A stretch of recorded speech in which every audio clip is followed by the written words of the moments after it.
Festival layang-layang yang menjadi rangkaian pesta adat Marimpa Salo digelar Pemkab Sinjai melalui Dinas Pariwisata dan Kebudayaan Sinjai Sabtu pagi.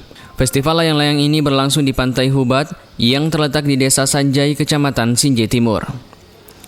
Tampak beberapa layang-layang dengan berbagai bentuk ini siap menghiasi langit biru Desa Sanjai yang kesemuanya merupakan hasil kreativitas tangan masyarakat. Festival layang-layang ini sendiri disampaikan Kepala Disparbub Sinjai, Hairani Dahlan, sebagai wadah memasyarakatkan tradisi layang-layang yang dikenal sebagai salah satu kebiasaan di kalangan masyarakat Sinjai.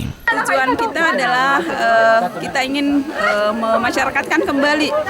Setiap biasanya pesta panen, setelah acara panen, biasanya kan anak-anak kita dulu mungkin masih ingat saat kita kecil, setelah acara pesta panen baik di pegunungan atau di pesisir, pasti kita main layang-layang. Nah ini sudah lama kayaknya belum ada lagi dilakukan kegiatan ini dan ternyata antusias masyarakat lumayan.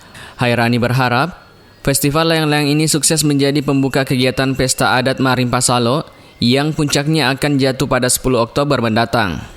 Kita berharap semakin tahun kita akan membuka lomba ini semakin luas. Jadi kalau hari ini masih terbatas OPD dan masyarakat Desa Sanjai dan sekitarnya, mungkin tahun depan kita bisa lakukan seluruh desa, kita ajak untuk datang di sini berlomba. Festival layang-layang ini sendiri diikuti puluhan peserta baik dari instansi pemerintah, BUMN, BUMD dan juga masyarakat umum.